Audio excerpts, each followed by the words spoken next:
Hi, everyone. Welcome today. We are doing a live session again. My name is Diane Willock, and I am the customer success coach here at Supermums. And today I am joined by Melonie Debenham, who is our manager for our recruitment service at Supermums. And we're going to talk a little bit about consultancy skills and what do organizations look for when they're hiring consultants, and especially at the junior level if you're just starting out.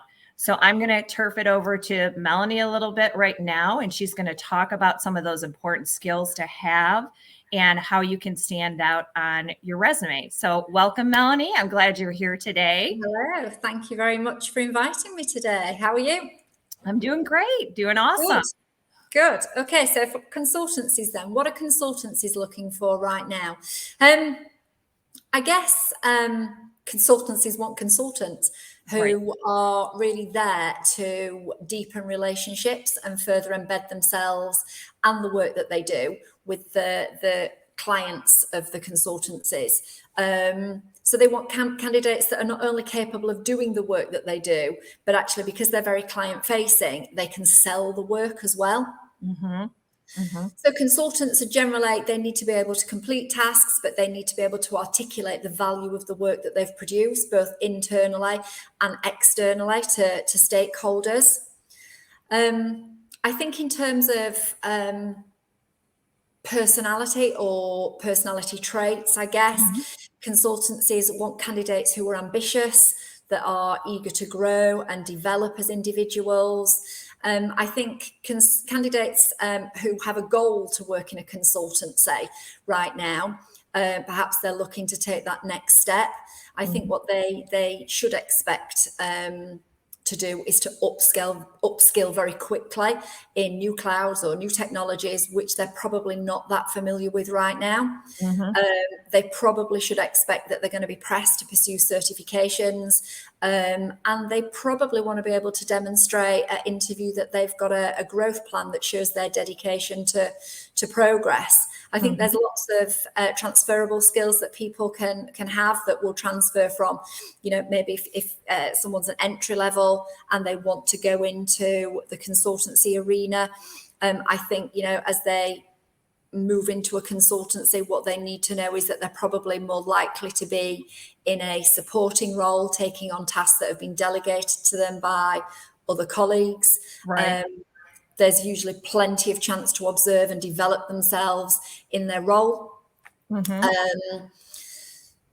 I think candidates, a lot of the time people will say, when am I ready to apply? Well, I think candidates can be ready as soon as they've completed the admin certification, if that's the route that they want to take. And I would say that if consultancy is an area of interest, that a candidate probably needs to do some really good, solid research. Okay, good. And so at that junior level, when you're being hired at the junior level, it's perfectly understandable for someone who is at an admin role or certified as an admin to think that they could possibly shift into that junior consultancy role. Is that correct? Yeah. As long as they have some of those skill sets maybe that are transferable over to that consultancy, because I think a lot of times we talk to individuals that are, taking our admin class or they're getting skilled as an admin, and they're not quite sure what other skill sets to add on to be able to go ultimately to some type of a consultancy role. So, some of the skills that we talk about, I think that are important that you learn as a consultant would be some of those business analysis skills, project management skills. So those are good to add on as an admin, correct? To be able to you're absolutely right, Diane. You're absolutely right. And I think some of those softer skills around the ability to build a rapport, the ability to communicate very well. A lot of the time the consultancy role or the role of a consultant is very client facing, or, you've got a client at the end of the project that's wanting something to be delivered. And therefore you need to be able to talk to people. You need to have good influencing skills and the ability to really, get people on your side. The communication and that building of a rapport is really vital. business analysis is super useful. If you are, moving into consulting, it's a really, really good skill to have. Anyone that's coming from a business services type arena, where there has been a lot of interaction with stakeholders, internally and externally, again, that's a really good background to have. Right. Good. And I think even too, when we talk to individuals that are in, like a solo admin role, I think having those consultancy skills and those business analysis skills could really come in handy too, because as you know, organizations will shift and move, and you could take on, new clients or staff members. You're always going to be changing, and the requirements within Salesforce is going to be changing. So if you have those key skills where you're able to help analyze the requirements, the new requirements you might need, that could be really helpful for an admin too. So we talk about that a lot, just the fact that having those consultancy skills can only benefit, and add to that skill set on your resume or CV, as well as I really like that you brought up, building your confidence, because what you learn with consultancy skills is how to talk, communicate to different stakeholders, how to make sure that everybody's on board and that the processes are going to be taken advantage of and followed, and timelines are met.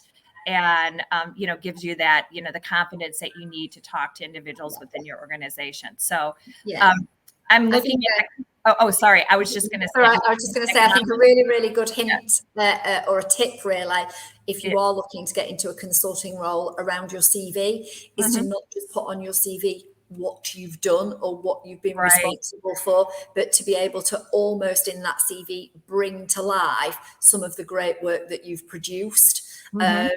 Highlight the way in which you've worked, highlight the way in which your piece of work or the project that you've been on has contributed significantly to the value of any business. So a good CV in the consultancy arena, probably in most arenas, will highlight any projects that you've worked on, where the stakeholders were involved, the tech skills that you've utilized, and ultimately what value that project or the piece of work has delivered. And usually that's around saving time or saving money. Yeah, that's key too, right? You want to just not even talk about your responsibilities, but you want to talk about what the outcome is. I always talk about that too. What are the results? What did you produce? What is your return, your ROI on what you were doing for that project? And really, what was your role in it too? I think sometimes we talk a little bit too much about the tasks performed, but we want to bring up those, leadership skills, what you were particularly responsible for, and your role, more specifically in that process. And I was just going to go to see if we had any comments. If anybody has any questions, we'd be happy to answer questions more about this. Again, we're talking about, what are organizations looking for, when they're hiring consultants, and especially if you're just getting into the consultancy world and going into that junior consultancy position. And I think a point to make about that too is there is progression within consultancy roles, right, Melonie? I mean, you start off, like you had said, if you don't have any experience in a consultancy role and you move into a junior role, it might look like you are supporting other processes, but you're not in charge of that particular process. And then as you move to more advanced roles, you might then become, the person that is in charge of, of that consultancy program, or, in charge of that. So there are definitely progression, junior level, mid-level, and I would say senior level, and maybe some, business analysis roles, project management roles that you can get into as you're kind of progressing up that corporate career ladder, right? Yeah, I think as you start, as I said earlier, you'd probably be given your duties by someone that's a little bit more senior. As you progress in your journey, you will take on a client or a couple of smaller clients, and then, that will develop. So you'll eventually be looking after those because they're smaller projects. They're not worth as much money at that time, but still very valuable. And then eventually through your progression, you will start and pick up some of those really big clients so that you're actually almost leading as you progress from, consultant through to senior consultant. Right. Okay, good to know. It's a really interesting arena to work in. Hard work, really Right. hard work. And there's a bit of a difference between the big guys and what we'd call the boutique style consultancies. Mhm. But it's fast paced, hard work, and you need to be able to think on your feet. But it's a great arena to be in. Yeah, that's another good point to make, is being flexible, thinking on your feet, adjusting, because Yes, clients can look so different, right? From one client to another client, it can be absolutely. a completely different mindset and set of skills and process that you need. And then you also, brought up something too, is working with, the boutique type organizations versus the larger consultancy firms. And in that difference, is there a lot of a difference as far as your time management with those different areas, or what would be the main difference, I think, and why would someone think about looking at more of those boutique consultancies versus the large firms? What's the advantages to either or? Okay, I just think it depends on the kind of organisation that you want to work with. Mhm. So they're both great kinds of employers to work with. I think with a boutique style consultancy, they're smaller, so there's less people.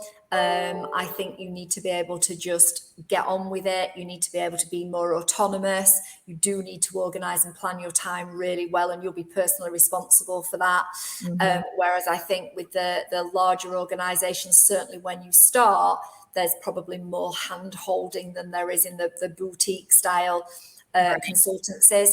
And you will learn equally as well with both.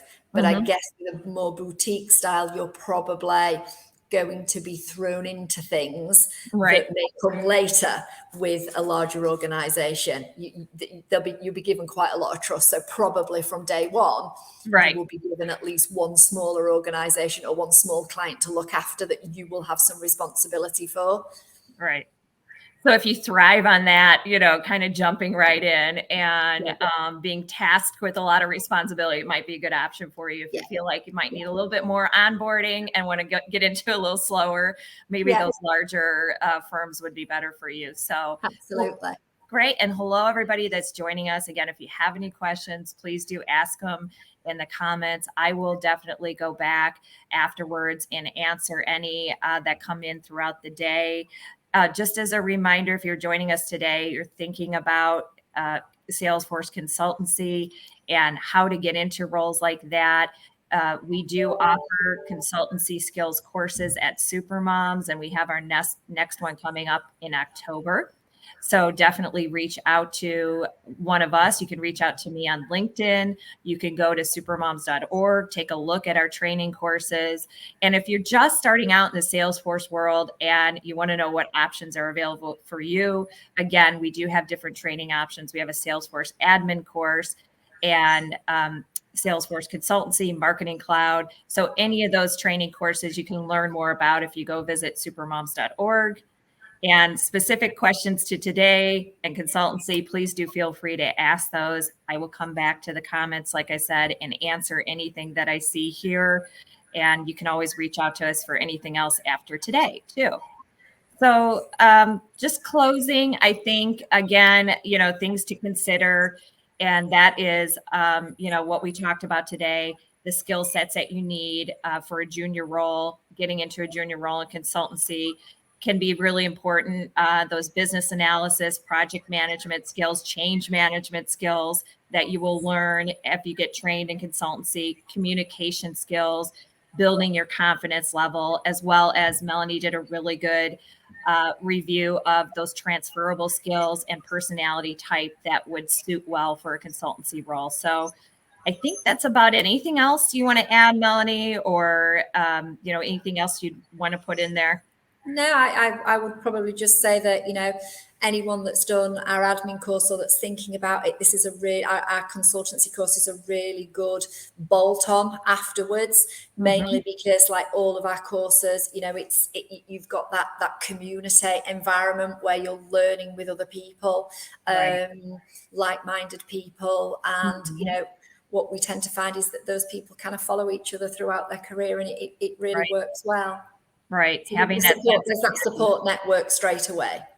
That's really important. Having that support network, being able to talk to peers that are going through the same journey as you are. We're all about that support here at Supermoms. And those are our training courses and programs are built around providing that support for you and that network for you, which is really important for you to learn. So great. Again, any other questions throughout the day, please let me know. I will make sure to answer those for you. I really enjoyed being here today. Thank you, Melonie, for joining me. Thank you. I'll be back again next week, same time, same place. And everyone have a great day. And thanks so much for joining us. Bye-bye. Bye.